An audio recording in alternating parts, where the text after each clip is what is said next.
a dúvida de o que fazer na quinta-feira, ela vem ser respondida olhando para a quarta-feira. Se você treina todo dia sem descanso, a tua média de produtividade cai. Você vai treinar pior, você vai render menos. Na sexta-feira, eu faria uma recuperação ativa. É o dia de você correr a mais de 15 por hora, a mais de 20 por hora. E aí, montando de trás para frente, uma programação semanal ali onde o jogo... no sábado aí o jogo, né? É o sábado? É o sábado. Boa. Na sexta-feira eu faria uma recuperação ativa, eu não colocaria tanta carga. Nessa recuperação ativa pode entrar diversos conteúdos de treinamento. Pode entrar o cardio leve, pode entrar mobilidade, a flexibilidade, pode entrar a propriocepção, pode entrar massagem, rolinho de liberação facial, parte técnica, fundamentos leves. Existem diversos, talvez dezenas de conteúdos. Agora, sexta-feira, estava ajustando um treino da JBR Pro aqui e o atleta estava com um pouquinho de dor no joelho. Eu coloquei treino de força isométrica um dia antes do jogo e 6 horas antes do jogo. Mas são casos extraordinários. Então, assim, conteúdos para colocar antes do jogo, um dia antes do jogo, eu tenho vários. Só que eu não posso errar na dose e na intensidade. Se eu erro na dose e na intensidade, eu estou causando uma fadiga, causando um resíduo nesse meu atleta que no dia seguinte ele não vai estar recuperado e aí vai performar mal. Então o grande cuidado é diminuir volume e intensidade. Diminuir volume e intensidade, aí eu consigo aplicar alguns conteúdos de treinamento ali um dia antes do jogo. Aí vocês querem que eu faça a semana toda? Como é que é? Vai lá. Você que manda. Vai lá. Siga. Boa, isso na sexta, né? Na quinta-feira... Você quer evoluir seu físico, mas não sabe exatamente o que treinar? Nós criamos um aplicativo que monta a sua rotina de treino físico pro futebol de maneira personalizada. E é muito simples de usar. Preencha as informações iniciais, escolha quantos dias vai treinar na semana, defina se vai treinar em casa ou na academia, receba sua planilha de treino personalizada com explicação dos exercícios. Use a agenda para organizar os treinos e acompanhe essa evolução. O melhor de tudo é que você vai usar um método que já foi utilizado com mais de 500 atletas, que levou eles a pegar físico de profissional, mesmo sendo atleta comum, sem ter muito equipamento e sem ter campo gramado. Esse método é assinado pelo preparador físico Renato Fenaz, criador da JBR. Basta você clicar aqui agora no link da descrição desse vídeo, você vai ter mais informações sobre o app. A gente não é um consenso entre todos os preparadores físicos, ou até mesmo entre todos os cientistas do esporte, mas na quinta-feira eu gosto muito, eu já vi resultado e vejo dados que apoiam isso, de a gente trabalhar a velocidade. Então, assim, você atingir ali 90% da sua velocidade máxima, ou até mesmo até 100%, 2 dias antes do jogo é legal. O que não dá é para confundir e achar que tem que ficar fazendo isso toda hora, a cada 30 segundos de treino você tem que atingir sua velocidade máxima. Ou seja, não, normalmente esses treinos 2 dias antes do jogo são treinos que a gente coloca ali um sprint de velocidade com 2-3 minutos de exercícios técnicos leves no intervalo, ou até mesmo exercícios preventivos no intervalo. Então, são dinâmicas que a gente coloca, onde a gente aplica uma intensidade mais alta possível, mas uma duração muito pequena. Então, a série vai durar 6-8 segundos no máximo ali, essa série, muito difícil passar disso. E a gente vai ter um tempo grande de intervalo, então a gente não causa uma fadiga, a gente não causa um dano muscular muito alto e a gente está preparando esse atleta para que 2 dias depois ele esteja performando em alto nível.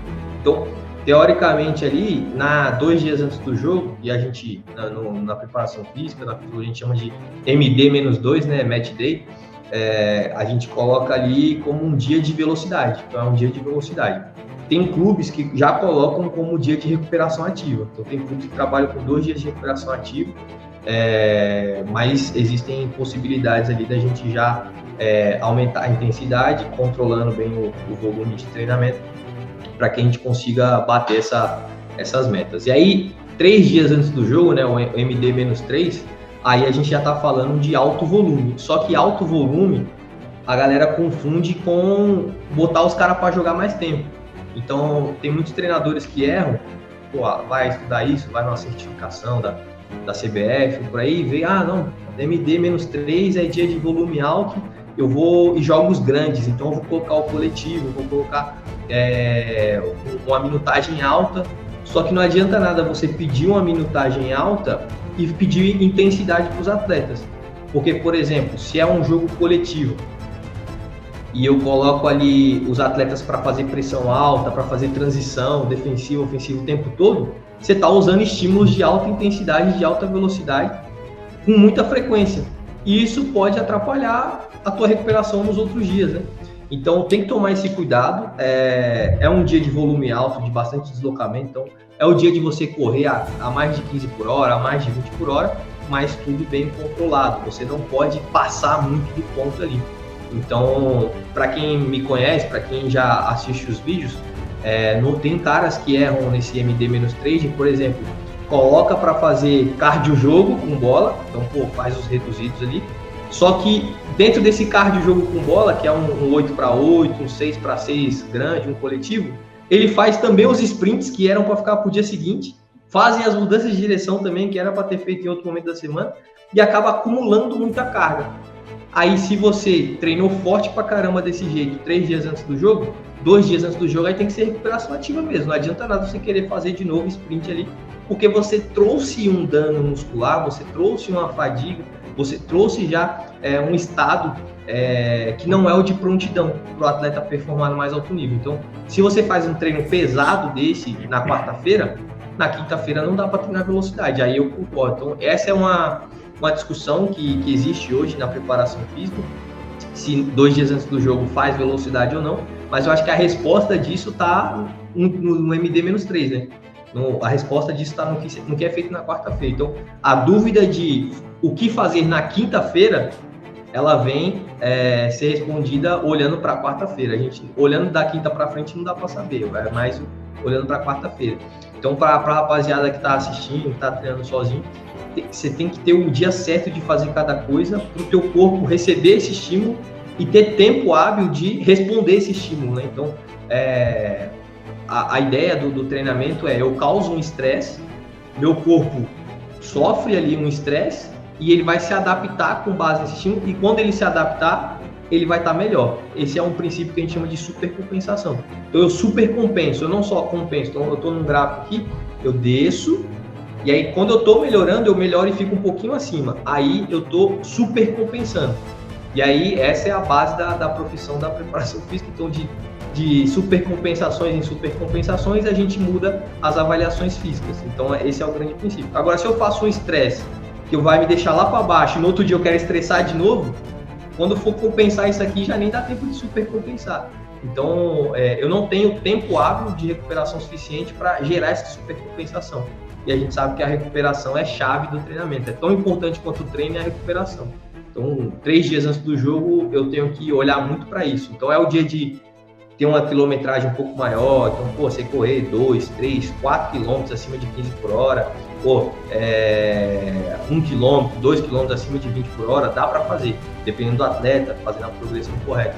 Mas eu não juntaria isso com um sprint, com mudança de direção, com muita desaceleração, porque eu acredito que atrapalharia na semana de jogo. Às vezes tem que fazer, dentro de um clube o treinador quer, mas a fase do jogo que a gente está mais errando são as transições. Então, mano, eu não vou montar um jogo que não tenha transições.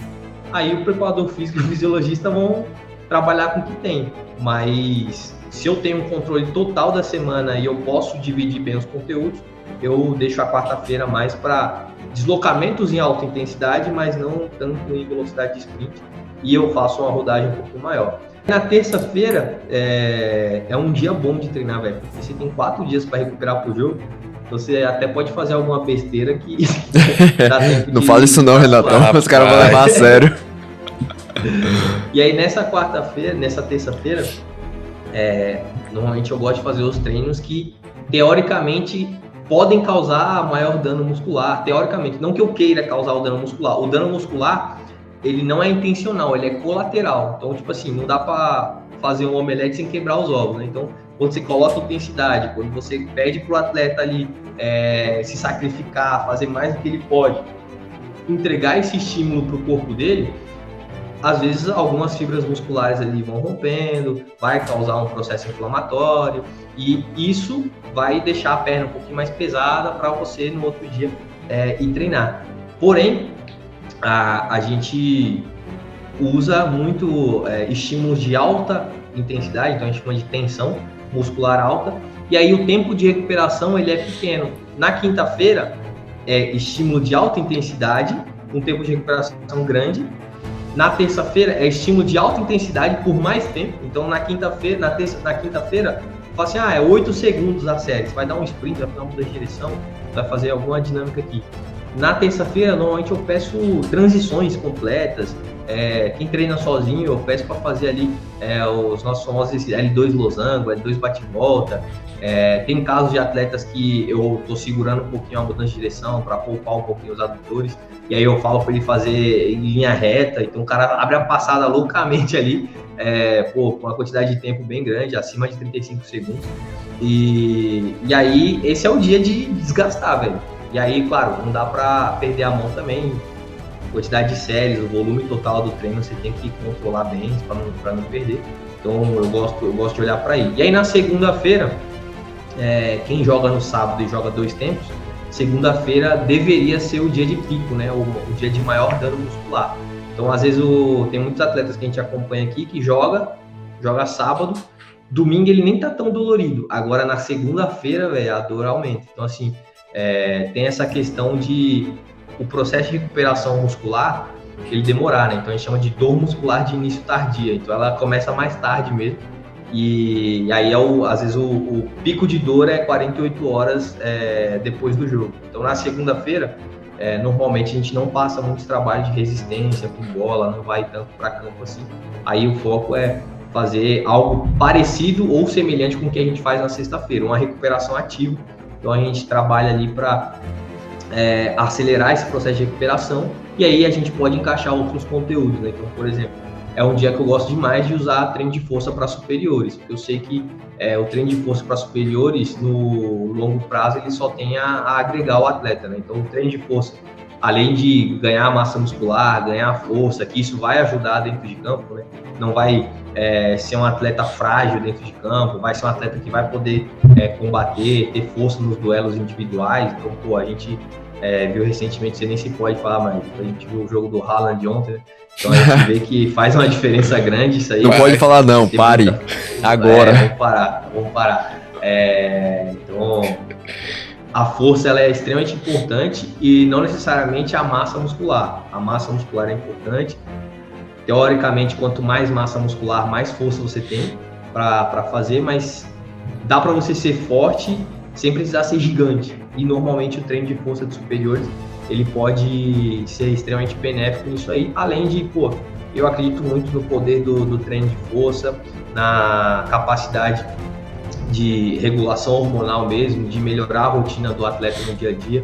Então o treino de força, mesmo que ele não desse resultado direto dentro de campo, ele seria uma ferramenta de otimizar a rotina, de melhorar a rotina. Então todo mundo que já fez mais de 8 semanas de treino na academia sem errar, na disciplina, na consistência, sabe o quanto faz bem você já logo treinar ou você mandar um treino de força, aquilo te ajuda demais. Então a gente tem mais na segunda pesquisas e no domingo tem muito atleta que às vezes ele tá num pico de ansiedade muito grande, assim, que ele quer treinar todo dia, porque quer treinar todo dia, quer ter aquela sensação de dever cumprido, ele acha que se tiver sem treinar ele vai estar ficando para trás.